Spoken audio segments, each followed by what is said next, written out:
Well, this won't surprise many people out there except maybe the idiots that actually caused it, but the obvious effect of locking down a country, banning people from visiting family and friends is about to arrive at our door.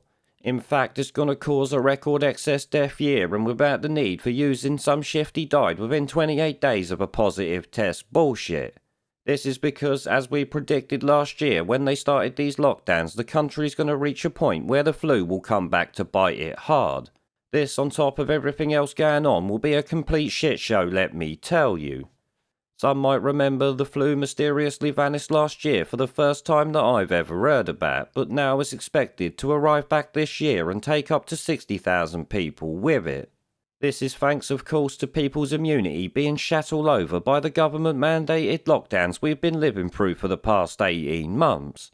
So Boris, you utter wanker, this one is 100% definitely on you.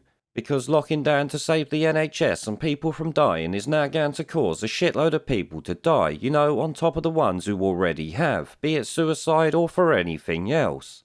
Then add to that the massive waiting lists, mistreatments and GPs refusing face-to-face appointments, you've literally got the perfect storm.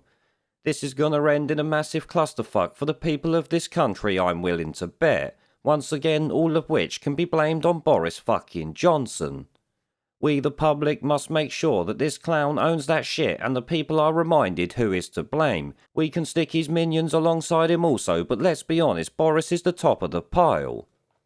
Now, the reason I'm saying this is because, as the Sun writes here, dire warning, deaths from the flu could reach 60k this winter because of past lockdowns, the worst figures in 50 years.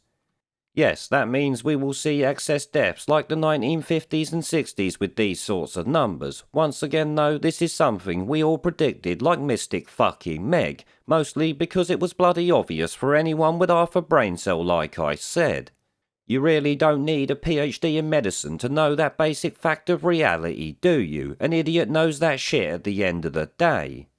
But as I've already said, there is something you could well call the silver lining about all of this. It is 100% Boris Johnson's fault, let's be honest. The media argued you can't blame Boris Johnson for the ones who died within 28 days of a positive test over the past year because a novel virus caught the government off guard and all that bollocks. But the rise in flu deaths was blatantly obvious for anyone to see the moment lockdown was called and called again and again. Many thousands of people have been calling it out since the start, so that argument there is completely dead in the water. If you ask me, we need to make sure Boris Johnson's name is always at the top of the list for blame with these flu deaths because he runs the show. It's his party at the end of the day, as I've said. If 60,000 flu deaths occur thanks to his lockdowns when usually there's around 10,000, then it must be used against him and literally whenever we can, because that is 50,000 more dead in a few months, not a year, because flu season is 2 or 3 months tops last time I checked. So the fact these policies will have caused it means unlike previous flu seasons, the blame will literally lie with him.